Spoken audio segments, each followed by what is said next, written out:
And now Kutztown University Athletics and KUR present to you this week's edition of the Golden Bear Beat.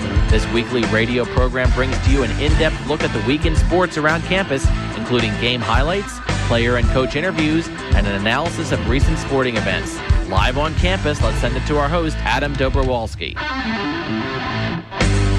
And good afternoon, everyone. Adam Dobrowolski here in the KUR studios as we have another edition of the Golden Bear Beat on this Thursday afternoon, just 2 days away from KU homecoming. And we have a lot to talk about for this upcoming weekend as there'll be some festivities actually beginning tonight. The KU pep rally at the rec center at 8 p.m. tonight. But obviously KU football hosting East Stroudsburg this Saturday. Kutztown hosting the PSAC Cross Country Championships Saturday morning. The women's meet at 10, the men's at 11. So we'll hear from head coach Ray Hoffman about that, and we'll have some other updates as well. We'll hear from one of the members of the Student Athletic Advisory Committee, the Student Athlete Advisory Committee. We'll hear from one of the members of that, also talking about KU women's soccer. So a busy edition here of the Golden Bear Beat on this Thursday afternoon. But let's get you started with KU football as the Golden Bears got their first victory 2 weeks ago against Cheney. They had a tough spot, though, last week at Shippensburg, a team that has won 4 in a row now.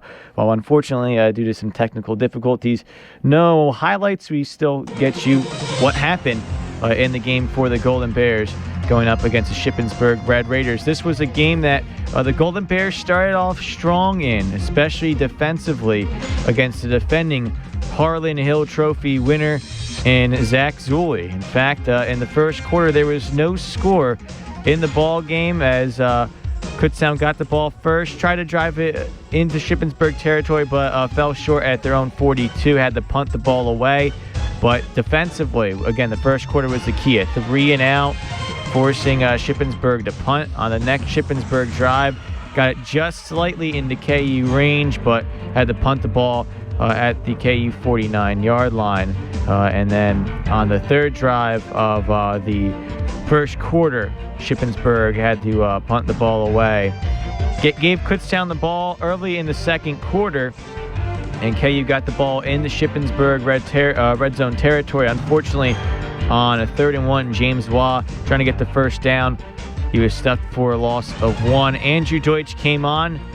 29-yard field goal good. Kutztown led 3-0. But in the second quarter, Zulli and crew started to pick up the jets for the Red Raiders. 3 consecutive completions to Sheldon Mayer. And then later on, 3rd and goal at the KU 3, Trevor Harmon. Completion, 3-yard touchdown, 7-3, KU would lead. Kutztown would come back. The highlight of the day was a pretty much Randy Moss-esque type catch for Kellen Williams going over a defender, 26-yard touchdown from Alec Warner. KU would grab the 10-7 lead still early in the second quarter. Shippensburg would come back again. Zulli connecting with Harmon and Mayer. This time, though, for the touchdown on a 4th and goal at the KU 3, it was a Sheldon Mayer rush that led to the touchdown as it was a 14-10 lead for the Red Raiders. Later on in the second quarter, Zulli gets Harmon for 76 yards and a first down, 21-10 the score. Shippensburg would add in a field goal, 24-10 the score at the half. Early third quarter, Shippensburg gets the ball first, and they would complete a big 3rd down and a 20 conversion. Zulli to Mayer, 24 yards and a first down. Later on in the drive, Zulli would find Blair Brooks. Touchdown, extra point good, 31-10 the score. A few other big plays from the Red Raiders. Mayer grabbing another touchdown, got it 38-10, but Kutztown would make the comeback trail as Josh Luckenball entered the game for Alec Warner after a fumble by Mayer on a punt return attempt. Kutztown got the ball at the Shippensburg 9-yard line. Josh Luckenball rushes for the touchdown, 38-17 the score.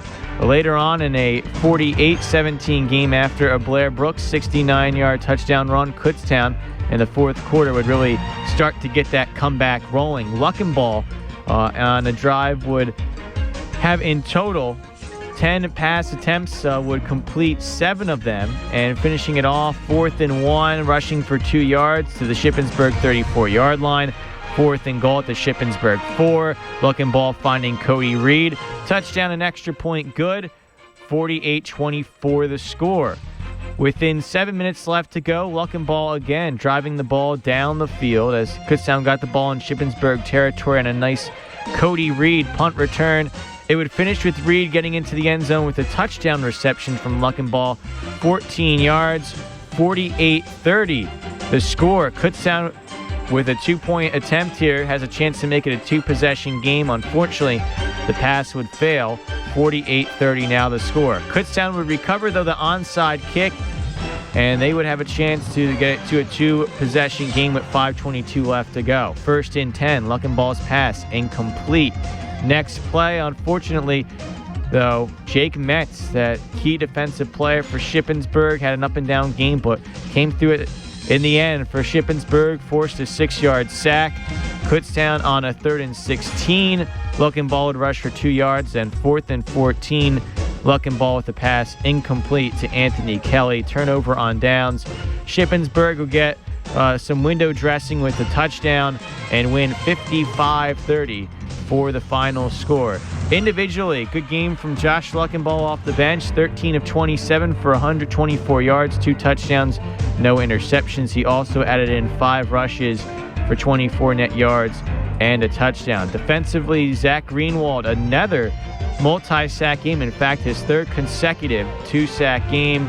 In total, 6 tackles, 5 of them solo, 4 for a loss. He did a good job. And then Matt Connors coming back at linebacker from injury. He had a sack as well. But for Shippensburg, their story was Zach Zulli connecting to their 2 key receivers. Zulli, 23 of 48, 344 yards, 4 touchdowns, 1 interception.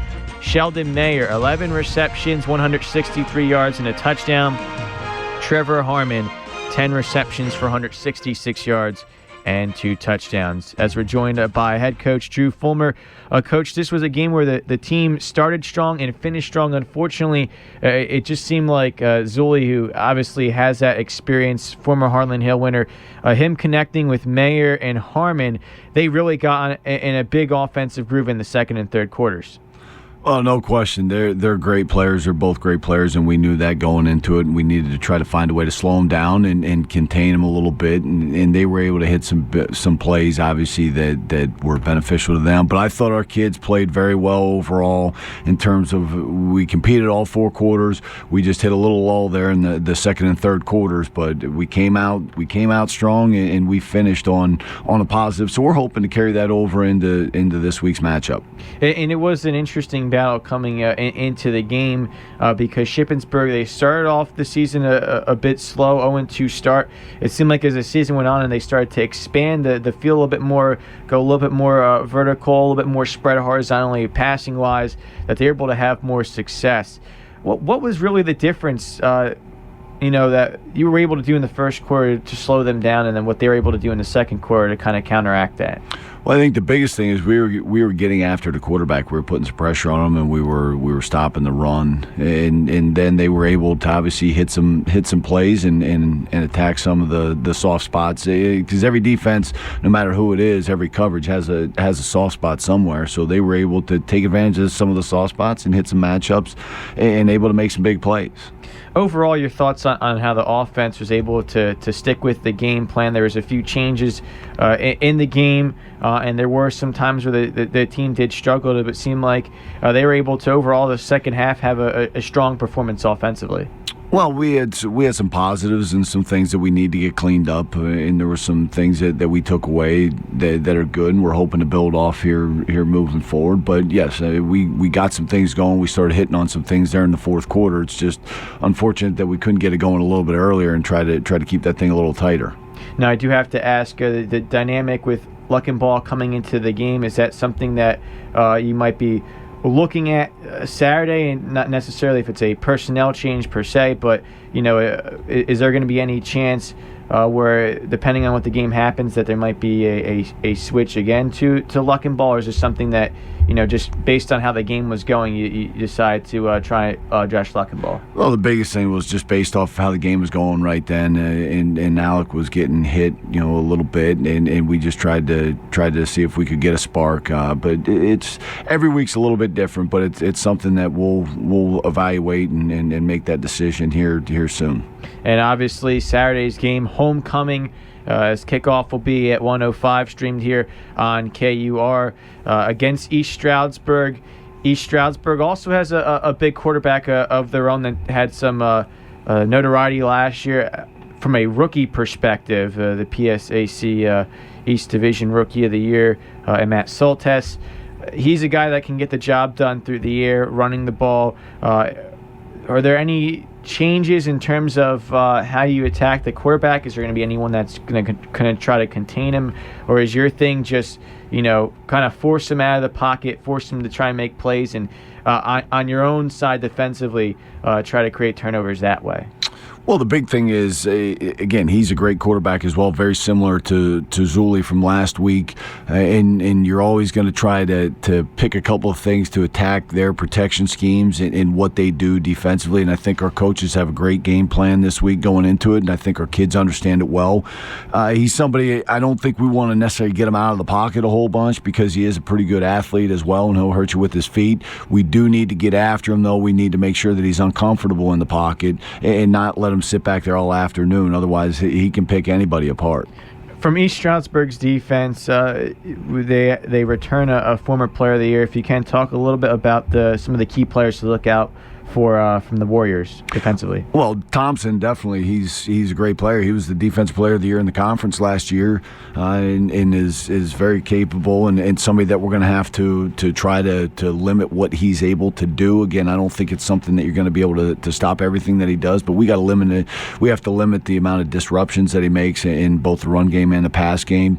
The linebacker Simcox is a very good player as well, and Dobbs, one of their corners, is a pretty good player. So we've just got to be able to continue to improve from last week. I mean, they're going to be big, they're going to be physical. That's a traditional East Stroudsburg, Coach Dowd's coached football team on both sides of the football. But we've got to focus on our job and try to win those matchups in the game, and I think we'll be all right. Some of the keys for this upcoming game, we already mentioned Soltes.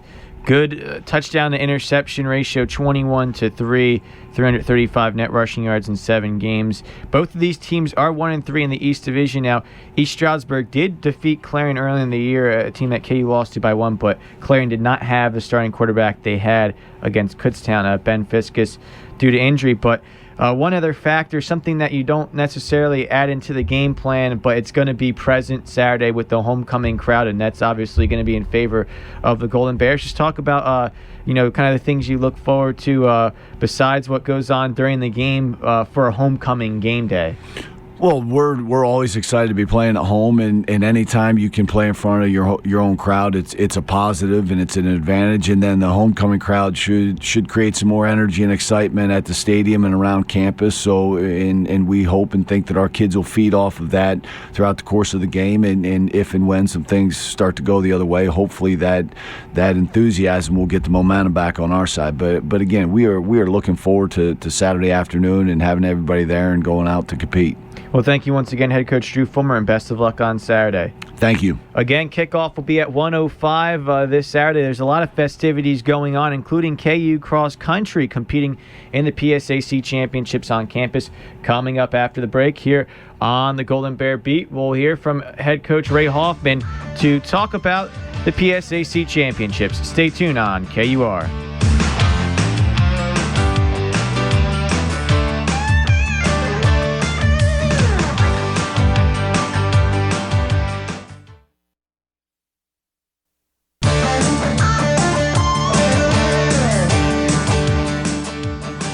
Welcome back to the Golden Bear Beat. Your host, Adam Dobrovolsky, here as we continue with the show. This upcoming Saturday homecoming, it'll feature the Kutztown cross-country team hosting the PSAC Championships while some of the other festivities are going on campus.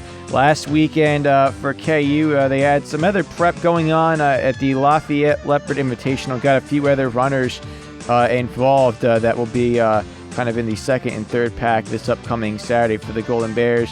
There is plenty of Division I teams that competed at the Leopard Invitational as the men's team finished 12th, the women's team finished 14th.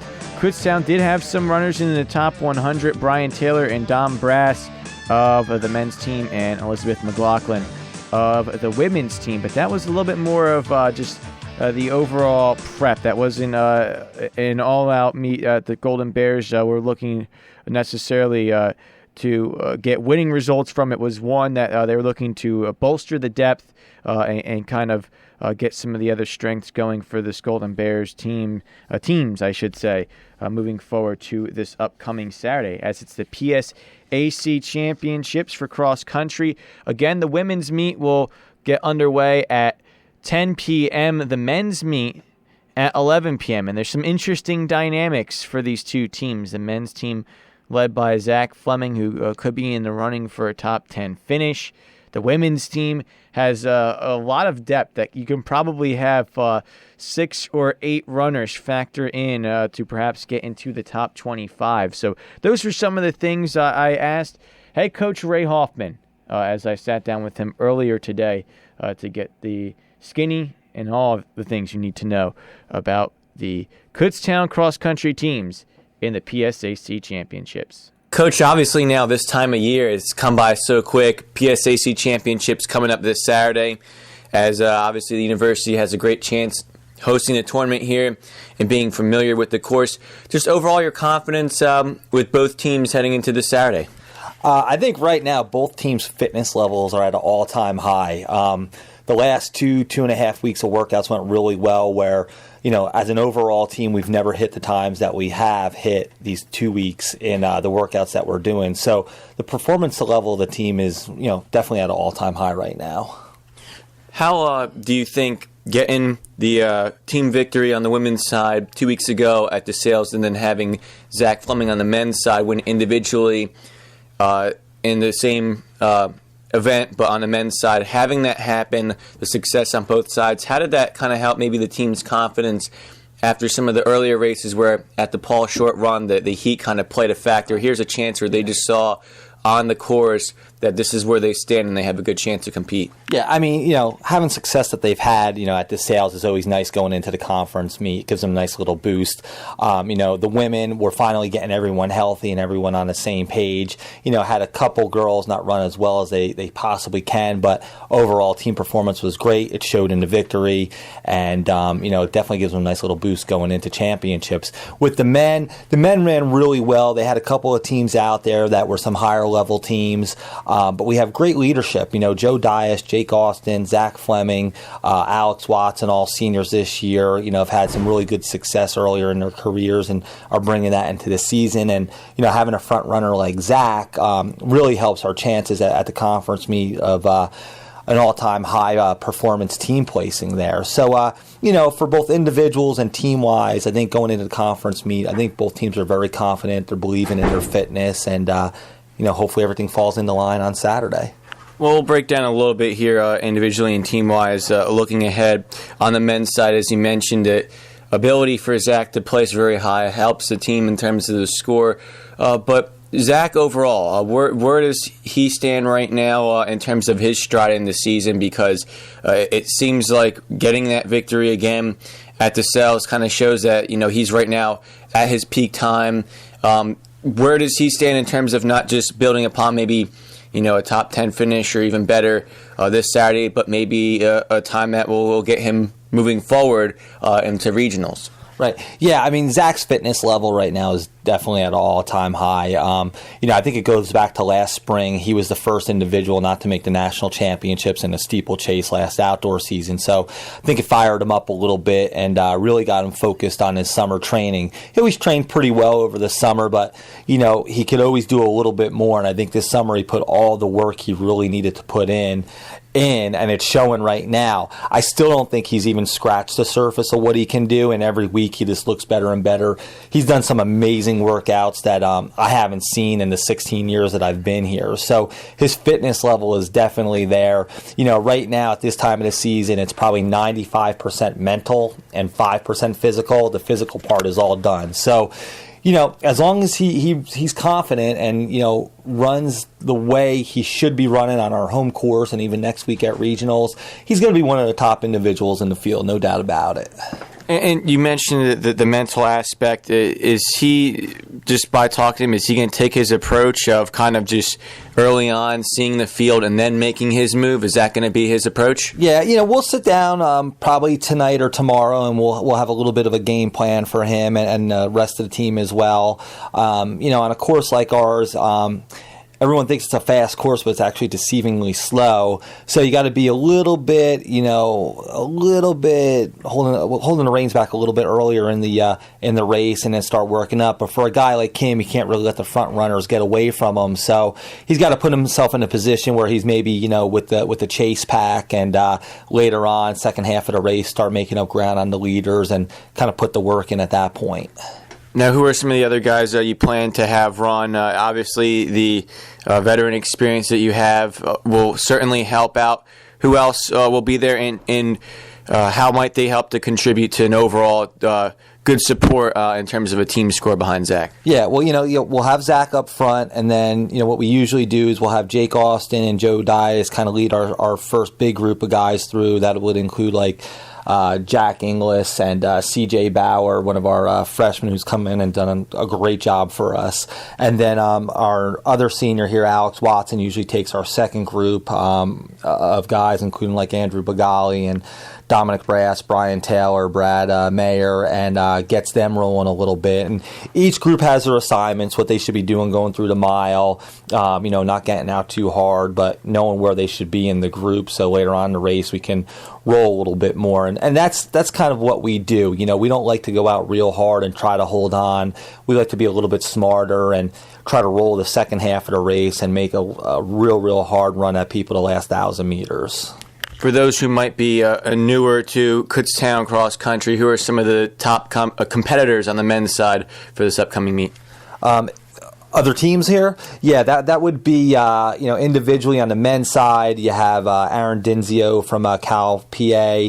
You have Alex Monroe up at Lock Haven along with his teammate Dylan Mountain, and you have Brian Diebel out in Edinburgh. Edinburgh has probably 4 or 5 guys that are going to be up there in the top 10, top 15. Chris Schneider up at East Stroudsburg, to name a few there. And team-wise, obviously, the success throughout cross-country and track and field known for Shippensburg, but any other teams who will be competing for those top spots? Yeah, right now I would think Edinburgh is probably the team favorite, closely followed by Lock Haven, and then third would probably be up for grabs. You have Slippery Rock, you have Shippensburg, Cal, PA, IUP, all together right there. We're not too far behind that group. If our first group of guys and Jake Austin, Joe Dias, those guys, are a little bit more of an impact up front for us, we can definitely break into that group there.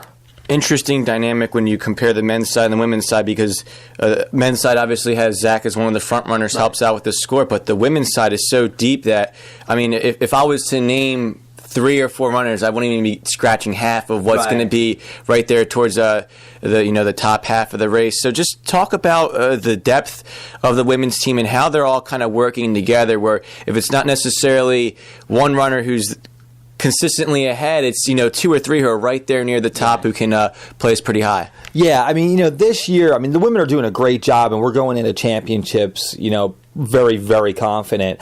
I don't know if we have a runner who's, a top 5, top 6, top 7 scorer for us, but we have a group of probably anywhere from 6 to 8 girls that can finish anywhere from 15th to 35th place. And when you put a big group like that in that high of a placing, good things are going to happen. And on the women's side of the conference right now, things are really deep. We have 5 teams in the conference that are ranked in the top 25 in the country, and then there's a couple other teams right outside of there. So anything can happen this weekend with that. There's no clear-cut favorite on the women's team side who's going to win it.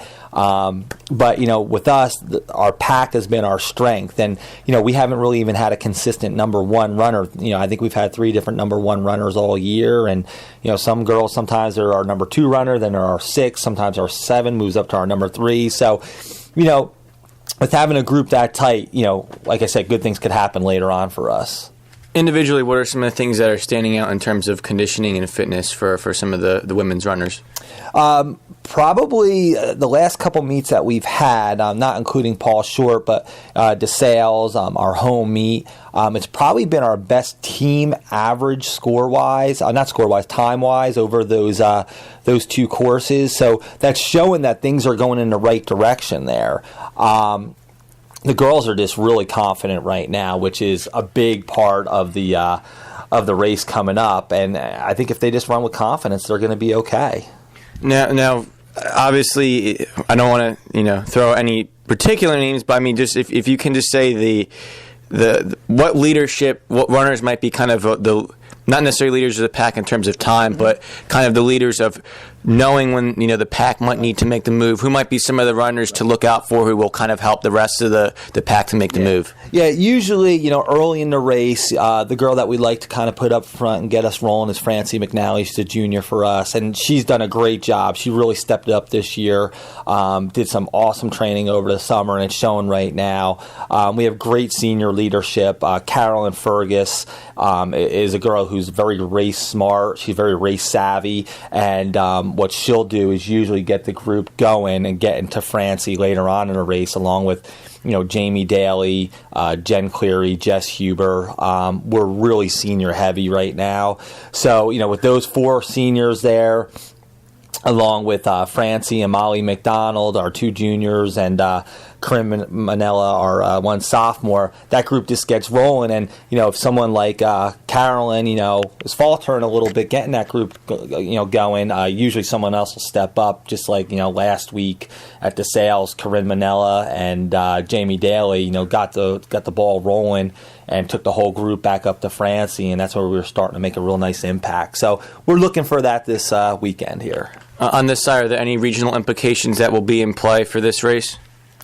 You know what? It's funny. There's, like I said, 7 very good teams in the conference. So, I don't know what you see this week is necessarily going to be what you see next week. We're always a team where we run better at regionals and conferences just due to the training that we do. But, there's so many teams so tight. I don't know if you're going to really see too much this week compared to next week. And then finally, Coach, one more question. The weather, it's starting to get a little bit colder. Are the expectations for that to be the case for Saturday morning? And if so, does that change the approach at all in terms of what the team will do before the race to prep to make sure they're loose enough? Yeah, you know what? The weather's supposed to be high 40s, low 50s, which is great for these guys and ladies. Approach will be the same type of warm-up, all that. Actually, the weather's really nice for the kids who suffer with asthma. It really opens up things for them. So, as the season goes on here and the weather gets a little bit cooler, their performances usually get better and better. So, dealing with medical issues and things like that, it really helps out. But it's going to be great weather. It's supposed to be pretty sunny out. Course is ready to go, so we're pretty excited about hosting it. Thanks a lot, Coach. Once again, best of luck Saturday morning. All right, thanks, Adam. And again, that will be the Kutztown cross-country teams involved in the PSAC championships on the KU campus. Saturday, 10 a.m. the women's race, and then 11 a.m. the men's race. And you can go to kubears.com for more information on the PSAC cross-country championships, which will be, again, on campus this week. Should be a lot of fun. And if you can't make it out to the course, we will have live Twitter updates throughout the meet. So that's going to be a lot of fun. All you have to do is go search for KU Golden Bears on Twitter, and you can follow them on Twitter. You can also like them on Facebook. Before we get off to a break, do you want to talk about another championship that happened, in fact, this past weekend? That was in women's golf, the PSAC Championships. Good, strong performance from the Golden Bears. They finished third in the conference championships, finishing just behind Gannon, the conference champions, and California University, as KU a total of 659. That's just 11 behind the champion and the Golden Knights of Gannon. As KU had 2 top 10 performers individually, Madison Beer, the highest among Golden Bears, finished 9th with a 163. Madison Halsey finished tied for 10th with a 165. Jackie Clifton bounced back in day 2, struggled a bit in day 1, but day 2 put up a 79. That was tied for the second best mark of any qualifying individual in day 2. So really strong finish for her. She finished 16th overall. Lauren Smith tied for 18th.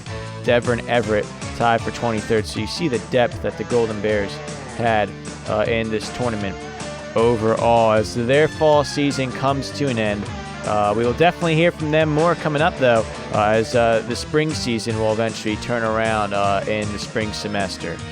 That'll do it for this segment of the Golden Bear Beat. We have more coming up. We'll hear from Mariah Dim of the Kutztown women's soccer team and the Student Athlete Advisory Committee. That's coming up, and we'll get you more updates on KU athletics after the break on the Golden Bear Beat on KUR.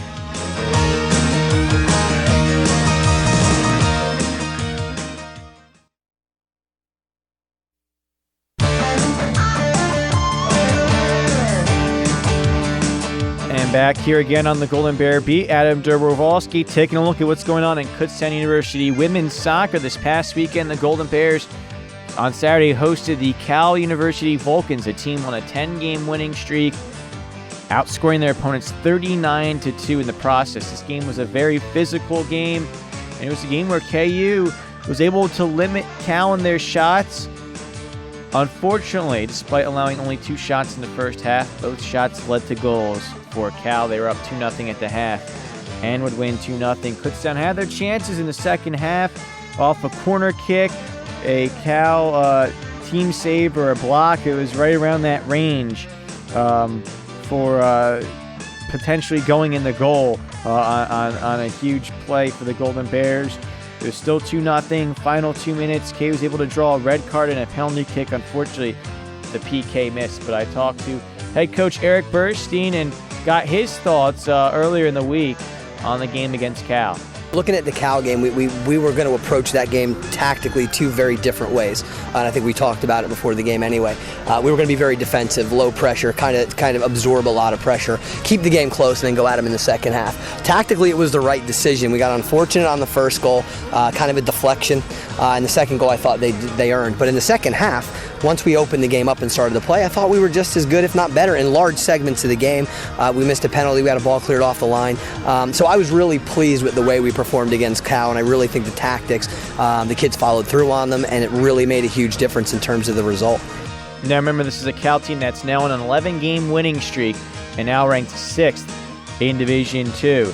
Tuesday, though, Kutztown would bounce back against Edinboro University. That was a big game, as Edinboro in the top 10 of the regional rankings released by the NCAA this week. Kutztown needing those type of wins to move up in the rankings and be in position if they don't make a run in the PSAC championship tournament to get an at-large bid in the NCAA tournament. In the first half, Kutztown had a shot from Megan Frailer stopped by Edinboro, but Sam Costello there for the rebound. Quite the reverse of what we've had for the most part of the season, where Costello had a shot that would be rebounded in by someone else. So Kutztown would go up 1-0. However, Edinboro, in their only shot in the first half, in the 39th minute, had a set piece just outside the 18. They get it into the goal, perfectly placed upper right corner. But Mariah Dim would come back 2 minutes later with a goal in the 41st minute, and Kutztown would win 2-1 against Edinboro, as Dim, one of those athletes of the week for KU, as we do here, 2 for each team sport through the week. really a great job by her to get that go-ahead goal for Kutztown as it moves them to 9-5 overall, 9-5 in the PSAC, and for now ahead of Edinboro in the standings. Edinboro has played one game fewer, 8-4-1 in conference play. Besides Mariah Dim, your other athlete of the week, sophomore defender Sam Basillo, as she did a great job holding Edinboro top scorer Liz Debo scoreless Tuesday. Debo entered the game with 9 goals on the season, and Coach Burstein did mix her in a little bit against Debo. But overall, the thoughts from Coach Burstein and how the Golden Bears handled Edinboro. We were very good in large segments of the game. We really didn't allow too many shots or give them too many chances. Disappointed on the goal that we conceded because we've been talking about not fouling in dangerous areas, and we kind of did that. But having said that, I thought we need to do a better job moving forward of putting games away when we have chances. When we get into the postseason, maybe the NCAA tournament, we're going to play against teams, and we're only going to get 5 or 6 good quality chances. We have to put games away. But overall, we needed 3 points. We got it done. We're a little beat up right now, but overall, I was very pleased with the girls' performance and their mentality to go out and get the 3 points they needed to get.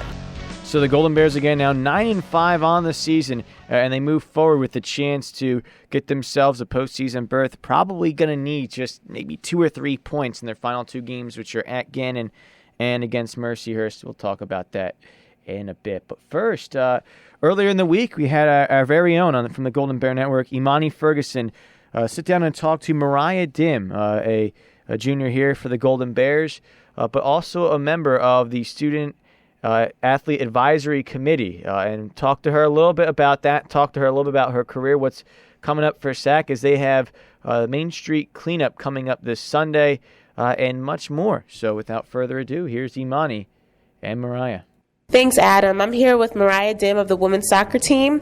So, Mariah, tell me about your career before Kutztown. Why did you choose soccer? I've been playing it all my life, so I definitely knew I wanted to play it in college. Through the recruiting process, my coach was one of the main reasons why I had chose Kutztown. I just knew I wanted to play soccer in a good family atmosphere, which is what our team is based off of, and I just really enjoy playing here. So what about Coach drew you to him? Just his enthusiasm, I guess. He loves the sport, and you can just tell it. He knows a lot about it. I've learned so much from him since I've been here, and it just, I guess his personality was just what really drew me to him.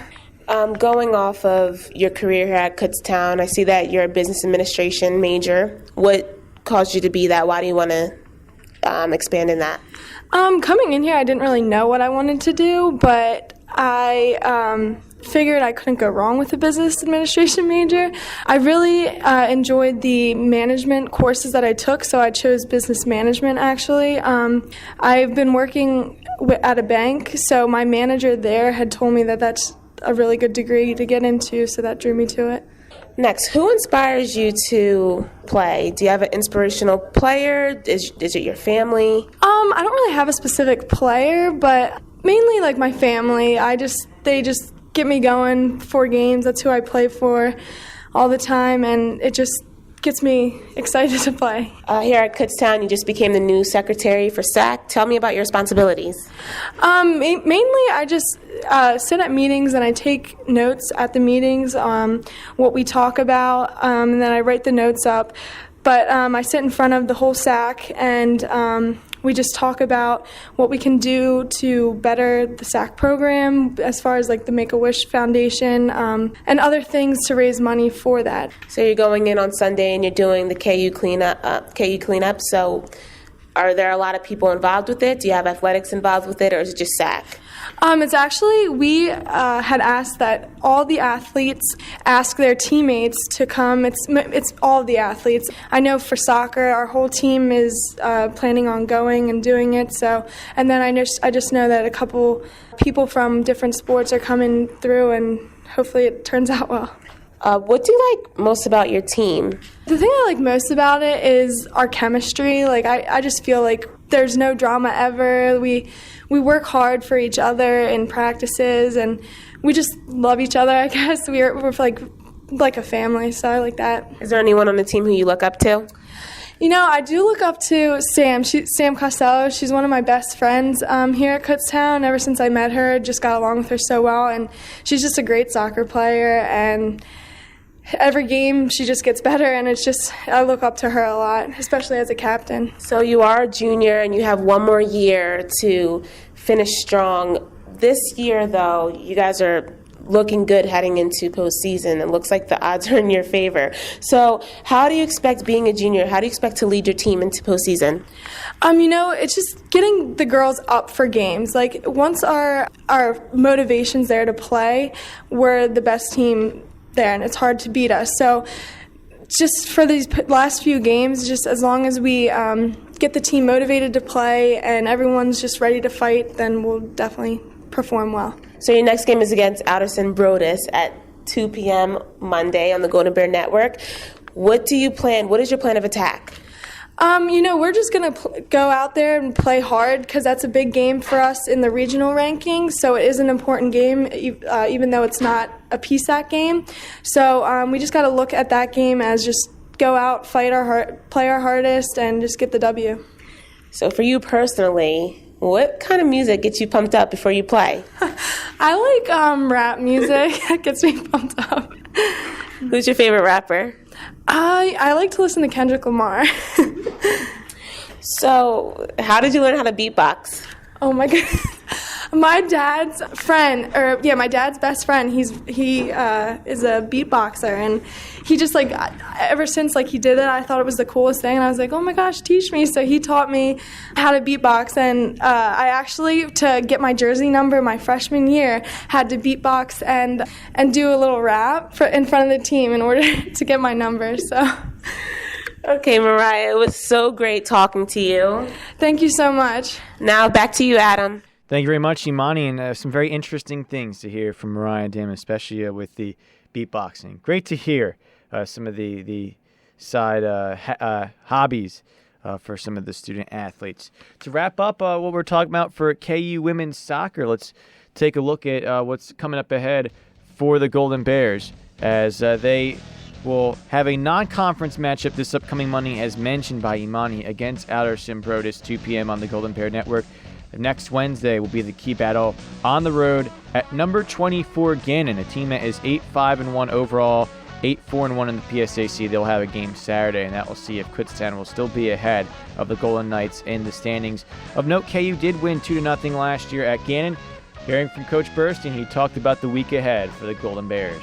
With this result, we'll approach Monday's game a little bit differently than we would have if we didn't win this game. But going to Gannon's going to be tough. They've got a tough game at IUP today. A lot of it's going to depend on the points, where people are in the standings, and where we want to position ourselves in terms of the playoffs. Gannon will present some very unique challenges for us as well. They're very attack-minded. They're very good. But, as you said, we've been very good at Gannon and on the road there. So I think the kids like playing there. We love their team. We have a lot of respect for them. We'll have to work hard to get it. But, again, we're back on the winning run. I think we can continue this. And we'll start with Monday. We'll look at some things. We're going to utilize some players we haven't been able to get in as much. But at the end of the day, we're excited for that game. I think our kids like to play there. It's a good matchup, but it will be very, very difficult. They're one of the top 25 teams in the country right now. Moving forward, we take a look at Kutztown University volleyball. KU had 4 games in their second PSAC crossover weekend. Unfortunately, lost all 4, but this was a lot of a learning experience for the Golden Bears. They began their weekend against Cal, a team that is undefeated in the PSAC. Kutztown lost in 3 sets, 25-19, 25-21, and 25-18. A great game for Audrey Stringer, 14 kills, just 1 error and 23 attacks. A hit percentage of 56.5. Freshman Madison Brake with 17 digs. For the following game against Seton Hill, Kutztown won the first set 25-21, but after that, unfortunately, it fell apart. 18 kills in the first set. So there's 25 points for KU, but after that, losing 25-9, 25-16, 25-11 against the Seton Hill team that's 10-3 in the PSAC. I asked head coach John Gump his reactions to the pair of Friday games. I thought we played very well against Cal. They're the top team in the West and probably the second best team in the region.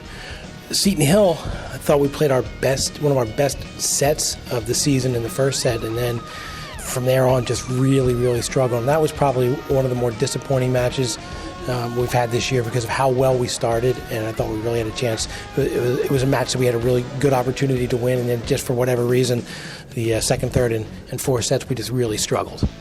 Good thing, though, by the Golden Bears to bounce back, and this was something that, when talking to Coach Gumpy, he really did say how he was impressed about the approach of the team. He mentioned how he talks to teams, saying how every day's a chance for a new game, and the team acted just like that because after losing 7:30 at night to Seton Hill with a disappointing final 3 sets, next morning a 10 a.m. game against Clarion, a team that had all of one loss coming into the game, just 2 losses overall on the season, a 23-2 team, a 12-1 team in the PSAC. Kutztown fought the Golden Eagles very hard. Lost the first set 26-24, and then the second set 25-13, but after that winning the third set 29-27. The fourth set 25-23. Looked like they had a chance to make a comeback. Unfortunately, though, Clarion scored the first 12 points of the fifth set, winning 15-14. 2 KU players with at least 8 assisted blocks, and Danielle Van Buren and Nicole Brumbley. And then following up that game at night, Kutztown lost in 5 sets to IUP, 25-18, 25-27, 25-22, 23-25, and then 13-15. The scores Kutztown relative to IUP. Kutztown did see some good play from Xandria Zielinski, the freshman, who came in only 3 sets, had 8 kills and 3 errors and 16 attacks, as well as 5 block assists. I asked Coach overall his thoughts on how Kutztown played Saturday. Again, that was one that was a little disappointing because we felt like it was a match that we could win, and we were in position to win it in the fourth, up 22-17. It's probably a set that we should put away, and we had some opportunities to make some plays and didn't get them done, and then got into the fifth set, and it was back and forth, and you lose that one 15-13. I mean, all in all, so a lot of positives. We know with a young team there's going to be ups, there's going to be downs. It's just about at this point trying to minimize the downs and try to extend the amount of time that we're playing well. And that was a little bit more focused on the IUP game, but Coach did have a lot of good things to say. That was off the quote there that was really good what the Golden Bears did against Clarion. Your 2 athletes of the week, senior middle hitter Nicole Brumbley, 25 kills and 8 errors and 60 attacks for a 25 hit percentage for the 4 games.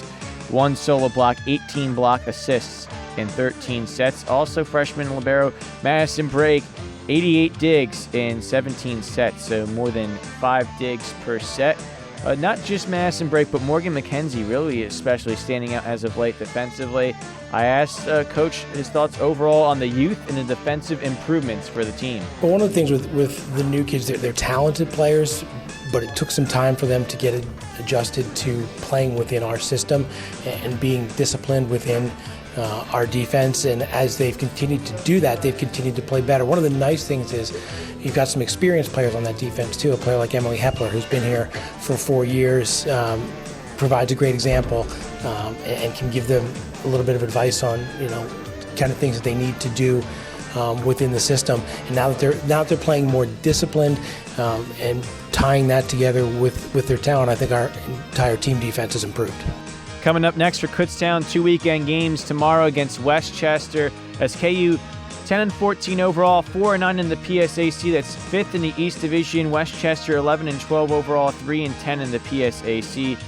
They split their 2 matches last year. Kutztown 5-11, Westchester 6-10 against common opponents.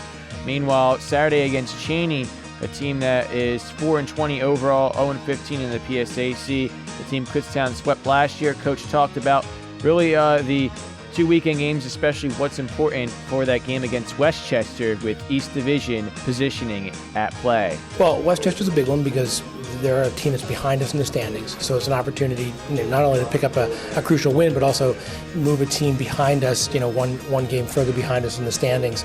And the weekend is big. It's the last weekend of the first half of the PSAC East schedule. We'd like to put ourselves in position to make a run at the playoffs in the second half. Moving to Kutztown field hockey, the Golden Bears lost at Mansfield this past Saturday, 5-3. Anna Boehm had 2 goals in the 32nd and 47th minutes.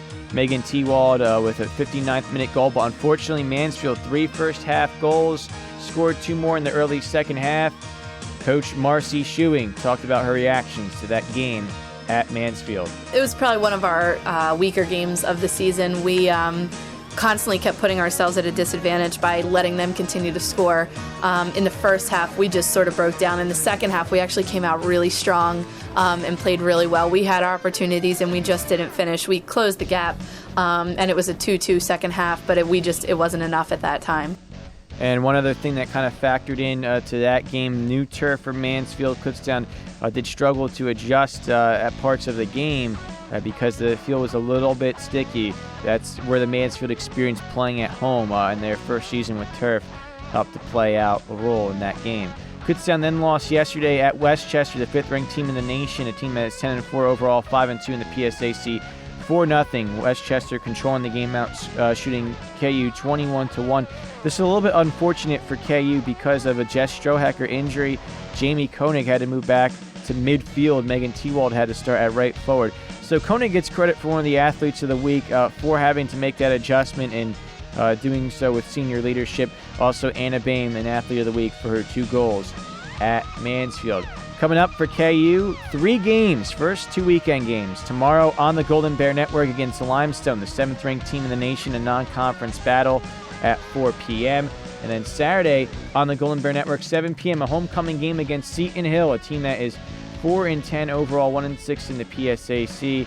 Kutztown lost in double overtime last year to the Griffins despite holding a 3-1 lead. KU 2-5 in the PSAC, still a chance to make it into the postseason. So this weekend, a big one. And head coach Marcy Schuing talked about that. Friday, we're going to focus on getting everybody a lot of playing time, maybe getting some of our starters that play a lot, a little bit of rest, because we really want to focus on that Saturday game. We're still very much in the playoff hunt.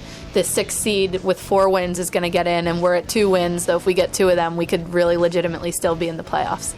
Finally, Wednesday, a big game at number 2 Millersville, 14-1 overall, 6-1 in the PSAC heading into weekend's play.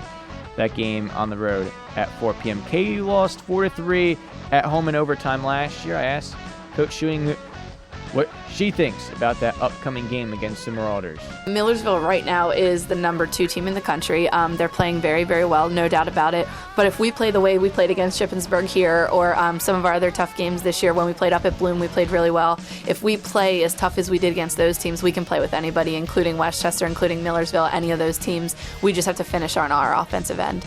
Finally, we close things out with the start of 2 seasons. First, in KU swimming, the Golden Bears were at Mansfield this past Saturday. It was a dual meet, and the Golden Bears defeated the Mounties 114-85. They won 8 of 11 events. Coming up this Saturday, a tri-meet in Dallas, PA. The host, Misericordia East Stroudsburg, will also be there. And then finally, we save arguably the best for last. Kutztown Bowling hosted the KU Fall Baker Invite at Berks Lanes in Reading, PA. And it was the first 11-0 start in school history for the Golden Bears. Wins over Delaware State, Pitt Bradford, Coppin State, Salem International, Penn State of Altoona, Norfolk, Cheney, and then NEC opponents LIU Brooklyn, St. Francis of Pennsylvania, St. Francis in Brooklyn, and Adelphi. You have some really strong teams on this list that Kutztown was able to defeat, and they defeated all of them. 11-0 start for this team, and we'll hear a lot more from them as the season continues, but they are getting ready to go on the road again, as they'll have their first road trip of many to come for this season, but a team that is well-traveled over the years. This Saturday and Sunday, they'll be in Norfolk, Virginia for the Hampton Roads Invite, and we'll see what they can do to boost their record. One other note, Kutztown Wrestling for the preseason poll ranked 12th in Division II, and Ziad Haddad for the heavyweight rank. He is the preseason favorite in the national poll. We will have next week the 2013 Kutztown Wrestling preview coming up. Yes, another season about to get underway, and that season for the Golden Bears will begin November 2nd, as that will be the start of the Kutztown Wrestling season. It might be the week after that, the 9th, but we'll have next week a wrestling preview to help you get all geared up for that. I believe I might be misquoting myself here, but we'll have that coming up for you. As this, again, exciting time of the year. You have the fall sports hitting their stride, and then you have some of the winter sports beginning. It's actually November 3rd. I was thinking Sunday, November 3rd, the season begins for Kutztown Wrestling. So we'll have the KU Wrestling preview coming up next week here on the Golden Bear Beat. But that does it for this edition here on KUR. Adam Dobrovolsky signing out. Make sure to head out to University Field. We'll have football. We'll have field hockey tomorrow or Saturday for homecoming. We'll have the KU cross-country teams hosting the PSAC Championships 10 and 11 Saturday morning. Check that out as well. And if you want to head out to the rec center tonight at 8 for the pep rally, we'll have fun stuff coming up here for homecoming. Until next time, we sign out as we always do. Go Bears, go.